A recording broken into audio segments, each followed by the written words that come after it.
সংঘর্ষে ৩ জন নিহতের ঘটনায় থমথমে খাগড়াছড়ি। ১৪৪ ধারা বলবৎ। যুগ্ম ছাত্র জনতার সড়ক অবরোধ শিথিল। সব জাতিগোষ্ঠীকে সংযত থাকার আহ্বান সেনাবাহিনীর। নরসিংদীর আলোকবালিতে ফের দুপক্ষের সংঘর্ষ। গুলিতে প্রাণ গেল যুবদল নেতার। নারায়ণগঞ্জের ২৫০০-এ পিটুনিতে ইউপি সদস্য নিহত।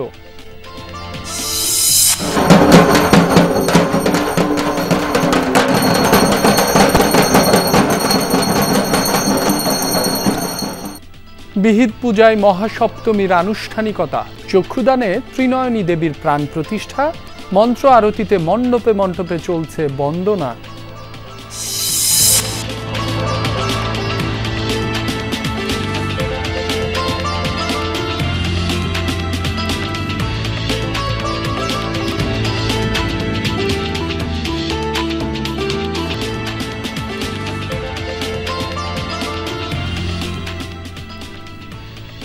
সংবাদ সারা দেশে আমন্ত্রণ।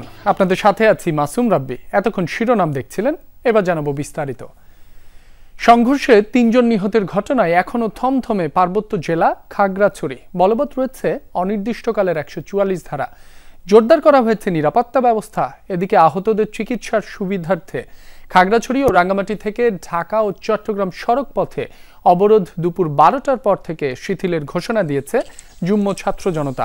তবে নিরাপত্তার কারণে খাগড়াছড়িতে সীমিত রয়েছে যানবাহন ও মানুষের চলাচল। সেনাবাহিনী ও বিজিবির সাহায্যে দূরপাল্লার পরিবহনগুলোকে একসাথে করে নির্দিষ্ট সময়ে নেওয়া হচ্ছে। গত রাতে যুগ্ম ছাত্র জনতার নামে ফেসবুকে ৩ পার্বত্য জেলায় অনির্দিষ্টকালের অবরোধের ডাক দেওয়া হয়। বান্দরবান ও রাঙ্গামাটির জনজীবন স্বাভাবিক রয়েছে। এর আগে রোববার ১৪৪ ধারা ভেঙে খাগড়াছড়িতে বিক্ষোভ সমাবেশ ও সংঘর্ষ হয়। গুইমারায় দুষ্কৃতিকারীদের গুলিতে ৩ জন পাহাড়ি নিহত হওয়ার খবর জানিয়ে দুঃখ প্রকাশ করে বিবৃতি দেয় স্বরাষ্ট্র মন্ত্রণালয়। জানানো হয়, সংঘর্ষের ঘটনায় এক মেজর সহ ১৩ জন সেনা সদস্য আহত হয়েছেন। অপরাধীদের বিরুদ্ধে শিগগিরই ব্যবস্থা নেওয়ার কথা উল্লেখ করা হয় বিবৃতিতে।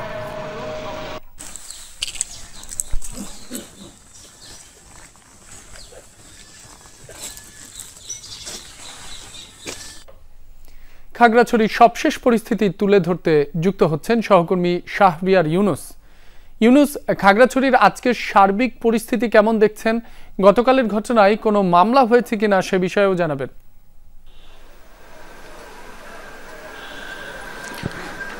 রাব্বি, সড়কের অবস্থা যদি বলি তাহলে কিছুটা যান চলাচল বাড়ছে এবং ধীরে ধীরে সেই যান চলাচলের সংখ্যা বাড়ছে, আমরা সেটি দেখতে পাচ্ছি। একই সাথে আমার পাশে দেখতে পাচ্ছেন যে সবগুলো গাড়ি অর্থাৎ ঢাকা, খাগড়াছড়ি, চট্টগ্রাম রুটের সব ধরনের পরিবহন সারিবদ্ধভাবে রাখা হয়েছে। এখান থেকে বিভিন্ন কাউন্টারগুলো থেকে যাত্রীরা যারা হোটেলে পর্যটক ছিল অবস্থানরত এবং সাজেকে যে সকল পর্যটক ফিরছে তাদেরকে এই গাড়িগুলোতে করেই মূলত আইনশৃঙ্খলা বাহিনীর নিরাপত্তা দিয়েই তাদেরকে খাগড়াছড়ি থেকে তাদের গন্তব্যে পৌঁছানোর জন্য সেই কাজটুকু করা হচ্ছে। পাশাপাশি যদি বলি তাহলে ১৪৪ দ্বারা এখনো বলা আছে, অর্থাৎ যে স্বাভাবিক প্রক্রিয়ায় খাগড়াছড়ির অবস্থাটুকু থাকার কথা সেটি অনেকটা নেই বললে আমরা সেটি দেখতে পাচ্ছি। আর এছাড়া যদি বলি তাহলে সংঘর্ষের পর গুইমারা এবং খাগড়াছড়িতে পরিস্থিতি নিয়ন্ত্রণে রয়েছে এবং নতুন করে কোনো অপ্রীতিকর ঘটনা এখন পর্যন্ত ঘটতেছে সেই খবর আমরা পাইনি। পাশাপাশি আইন শৃঙ্খলা বাহিনীর পাশাপাশি বিজিবি রয়েছে, আর্ম পুলিশ রয়েছে, সেনাবাহিনী রয়েছে, অর্থাৎ পরিস্থিতির উন্নতির জন্য তারা সর্বমহলের সাথে যোগাযোগ রেখে কিভাবে খাগড়াছড়ির পরিস্থিতিকে স্বাভাবিক রাখা যায় এবং অনাকাঙ্ক্ষিত ঘটনা না ঘটে সে বিষয় নিয়ে তারা সব ধরনের যোগাযোগ রাখছে, সেটা আমরা বিভিন্ন মাধ্যম থেকে শুনতে পাচ্ছি।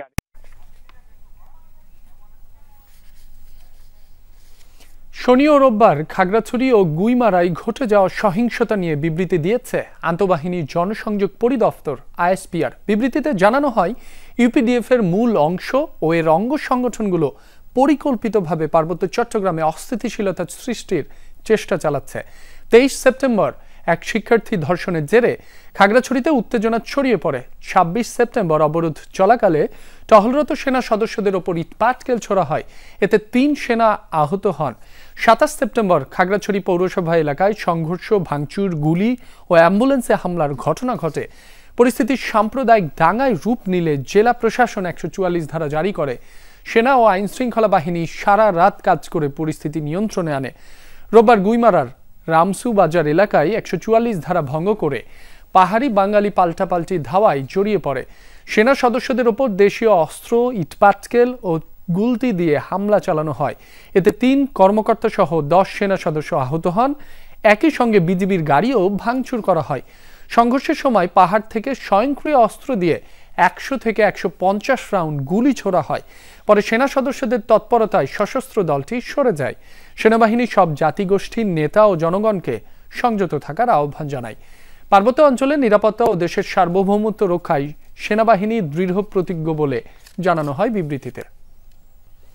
নরসিংদী সদরের আলোকবালি ইউনিয়নে ফের সহিংসতা হয়েছে।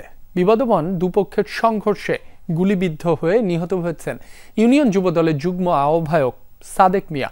আহত হয়েছেন 10 জন। সকালে মুরাদনগর এলাকায় হয় এই ঘটনা। অতিরিক্ত পুলিশ সুপার কলিমুল্লাহ জানান, আধিপত্য বিস্তার নিয়ে শাহ আলম চৌধুরী ও কাইয়ুম সরকারের মধ্যে দীর্ঘদিন ধরে বিরোধ চলছে। এরই জেরে সকালে সংঘর্ষে জড়ায় দুপক্ষের লোকজন। গুলিবিদ্ধ হয়ে ঘটনাস্থলেই নিহত হন যুবদল নেতা সাদেক মিয়া। আহতদের উদ্ধার করে সদর হাসপাতালে ভর্তি করা হয়েছে। শাহ আলম চৌধুরী ইউনিয়ন বিএনপির আহ্বায়ক আর কাইয়ুম সরকার বহিষ্কৃত সদস্য সচিব। সম্প্রতি দুপক্ষের সংঘর্ষে ঈদন মিয়া ও ফেরদৌসী বেগম নামে 2 জন নিহত হন। এটা তো ওই যে ওখানে যে বিবাদমান যে 2 গ্রুপ আছে তাদের মধ্যেই তো আজকেও লিখেছে। আবার আটক গ্রেপ্তার এখনো আমার জানা মতে নাই। নারায়ণগঞ্জের আড়াইহাজারে হত্যা সহ একাধিক মামলার আসামি ইউপি সদস্য সোহেল আহমেদকে পিটিয়ে হত্যা করা হয়েছে। সকাল 8টার দিকে উপজেলার ব্রাহ্মণদী ইউনিয়নের বালিয়াপাড়া বাজারে এই ঘটনা ঘটে। সোহেল ইউনিয়নের 3 নম্বর ওয়ার্ডের মেম্বার ছিলেন। আড়াইহাজার থানার ওসি জানান, বিগত আওয়ামী লীগ সরকারের আমলে প্রভাবশালীদের ছত্রছায়ায় এলাকায় ত্রাসের রাজত্ব কায়েম করে সোহেল। সরকার পতনের পর গা ঢাকা দেয়। 2.5 মাস আগে তাকে গ্রেফতার করে আইন শৃঙ্খলা বাহিনী। সম্প্রতি জামিনে মুক্তি পেয়ে এলাকায় ফিরে আবারও চাঁদাবাজি ও মাদক ব্যবসা শুরু করে সোহেল। সকালে এক ব্যবসায়ীর বাড়িতে চাঁদা আনতে গেলে এলাকাবাসী ক্ষিপ্ত হয়ে গণপিটুনি দেয়। এতে ঘটনাস্থলে মৃত্যু হয় সোহেলের। পালিয়ে যায় তার 3 সহযোগী। সোহেলের বিরুদ্ধে হত্যা, ডাকাতি সহ 13টি মামলা রয়েছে বলেও জানিয়েছে পুলিশ। আজ শারদীয় দুর্গোৎসবের দ্বিতীয় দিন বিহিত পূজার মধ্য দিয়ে শুরু হয়েছে মহাসপ্তমীর আনুষ্ঠানিকতা। শান্তির অমর বাণী ধ্বনিতে করে কৈলাস ছেড়ে কন্যারূপে মর্তে এসেছেন দেবী দুর্গা। শাস্ত্র অনুযায়ী মহাসপ্তমীর এই দিনে দেবালোক ছেড়ে ভক্তকুলের সন্নিকটে পৌঁছান দশভুজা দেবী। মন্দিরে মন্দিরে শুরু হয়েছে সপ্তমী তিথির কার্যক্রম। সপ্তমী তিথির সায়ংকালে অনুষ্ঠিত হয় সপ্তমী বিহিত পূজা। চক্ষুদানের মধ্য দিয়ে প্রাণ প্রতিষ্ঠা করা হয় ত্রিনয়নী দেবীর প্রতিমায়। প্রকৃতির বিভিন্ন সৃষ্টির থেকে 9টি গাছের ফুল, ফল, পাতা দিয়ে সব অশুদ্ধকে শুদ্ধ করে দেবীকে পূজা করা হয় আজ। মায়ের কাছে আমাদের চাওয়া, আমরা জানি পরিবার পরিজন আত্মীয় স্বজন নিয়ে ভালোভাবে পূজাটা উদযাপন করতে পারি। পরিবার, সমাজের সবার মঙ্গল কামনা করা। নবপত্রিকার প্রবেশ, স্থাপন, তারপরে সপ্তমী পূজা শুরু। মায়ের আগমন খুব সুন্দর শোভাযাত্রা, গজে আগমন, ফল শস্যপূর্ণ বসুন্ধরা। দর্শক, দুর্গাপূজার আরো খবর জানবো আমাদের সহকর্মীদের কাছ থেকে। প্রথমে খুলনা থেকে যুক্ত হচ্ছেন সহকর্মী প্রবীর বিশ্বাস। প্রবীর, মহাসপ্তমীতে আজ কি কি আনুষ্ঠানিকতা রয়েছে? মণ্ডপে আসা ভক্তরা কি বলছেন? রাব্বি, আপনি জানেন আজকে দুর্গাপূজার দ্বিতীয় দিন মহাসপ্তমী, এবং এই দিনটা একটি বিশেষভাবে দেবীকে পূজা করা হয়। কারণ শাস্ত্রমতে দেবী আজকেই অর্থাৎ মহাসপ্তমী তিথিতে কৈলাস থেকে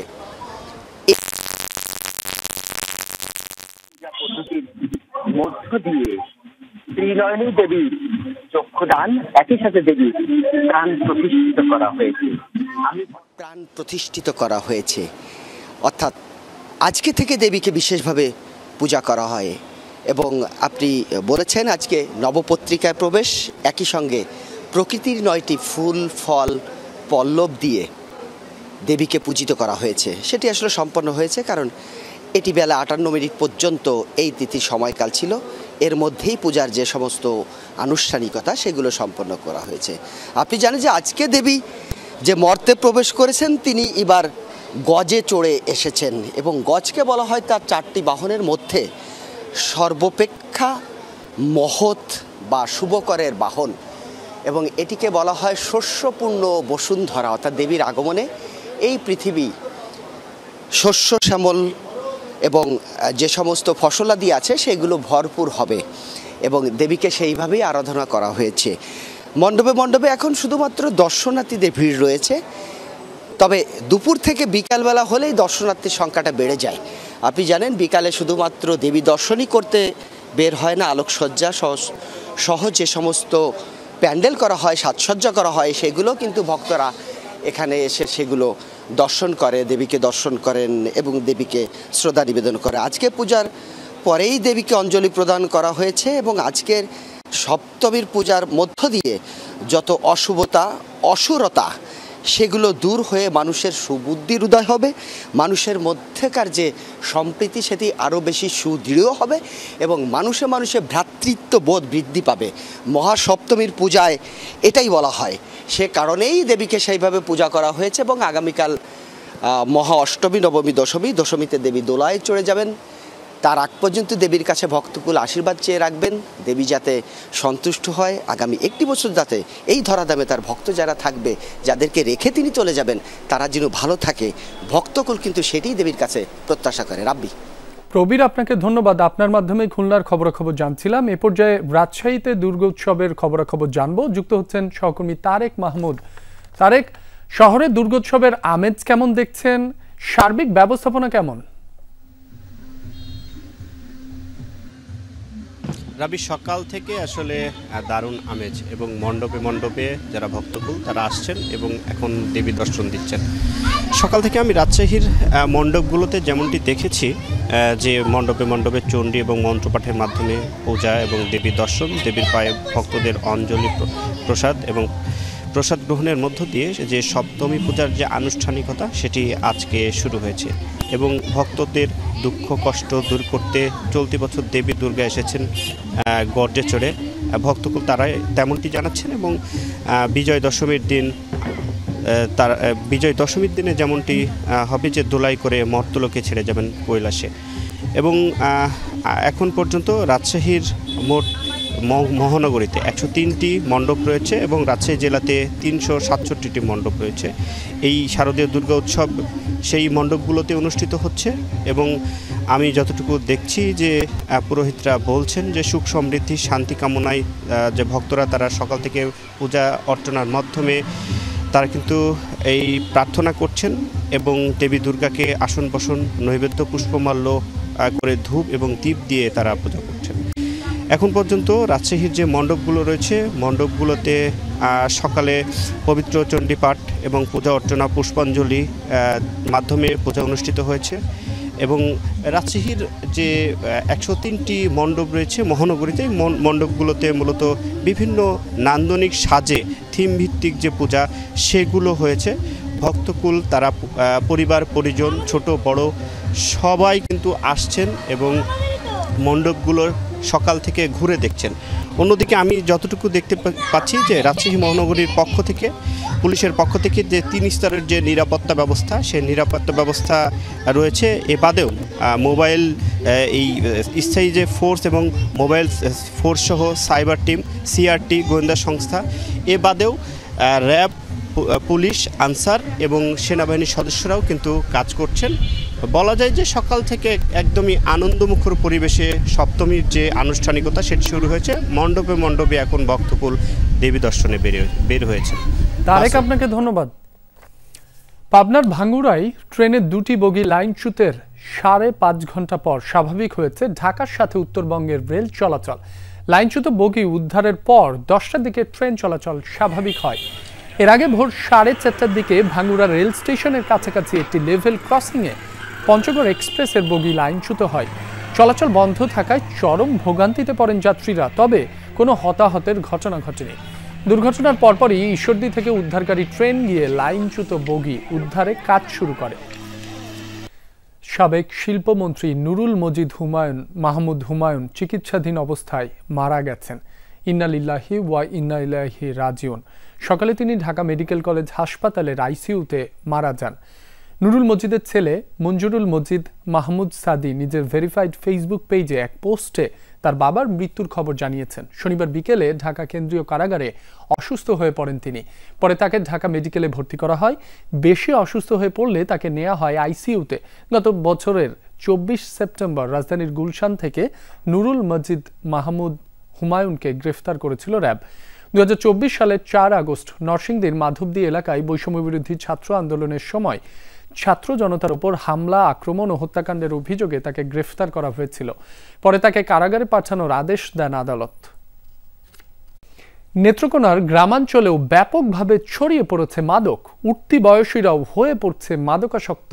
নেশাদ্রব্যের টাকা জোগাতে নানা অপরাধে জড়িয়ে পড়ছে তারা। মাদকের বিস্তার ঠেকাতে প্রশাসন অনেকটাই উদাসীন বলে অভিযোগ স্থানীয়দের। নেত্রকোনা দুর্গাপুর উপজেলা গ্রামাঞ্চলে হরহামেশাই দেখা মেলে প্রকাশ্যে মাদক সেবনের এমন দৃশ্য। ভারতীয় সীমান্তবর্তী এই জনপদে হাত বাড়ালেই মিলছে বিভিন্ন ধরনের মাদক। একই চিত্র সীমান্ত ঘেঁষা কলমাকান্দা উপজেলাতেও। সহজলভ্য হওয়ায় স্কুলগামী শিক্ষার্থীরাও হয়ে পড়ছে মাদকাসক্ত। এছাড়া সুনামগঞ্জ হয়ে ফেন্সিডিল, মদ, হেরোইনের চালান ঢুকছে মোহনগঞ্জ ও বারহাট্টা উপজেলায়। স্থানীয়ভাবে কেনাবেচার পাশাপাশি এসব চালান পৌঁছাচ্ছে রাজধানী সহ বিভিন্ন জেলায়। মাদক সেবনের টাকা জোগাড় করতে উঠতি বয়সীরাও জড়িয়ে পড়ছেন নানা অপরাধে। আমাদের প্রত্যেকটা ঘরে ঘরে ছোট ছোট বাচ্চারা দেখা যায় যে ওরা রাস্তাঘাটে সমানে বসে থেকে বিভিন্ন রকমের মাদক পান করে। আমার একটা বন্ধু ছিল, তারপর তার সাথে সে গাঁজা টাজা খাইতো, মদ টদ খাইতো, হিরোইন, ইয়াবা। পরে আমি তার সাথে চলতে চলতে আমি একদিন সিগারেট খাওয়া শিখে যাই। তারপর সেও খায়, বাবা টাবা।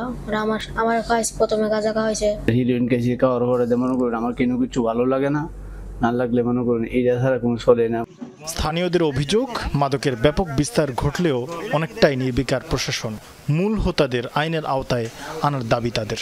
নেত্রকোনা জেলার মাদক সম্রাটের বাড়ি হলো এই এলাকায়, এবং একটা কিশোর গ্যাং আছে যে কিশোর গ্যাংয়ের নেতৃত্বে দেয়। প্রশাসন ইচ্ছা করলে এটা বর্ডার ক্রস করার সময় নিয়ন্ত্রণ করতে পারে, কিন্তু প্রশাসন এগুলো করে না। প্রকাশ্য বিক্রিটা বন্ধ করতে পারলে, বিশেষ করে গডফাদার যারা আটক করা হলে তাদেরকে জিজ্ঞাসাবাদ করলে উৎস বেরিয়ে আসবে। তবে মাদকের বিস্তার ঠেকাতে দুর্গম অঞ্চলে নিয়মিত অভিযান পরিচালনার দাবি করছে প্রশাসন।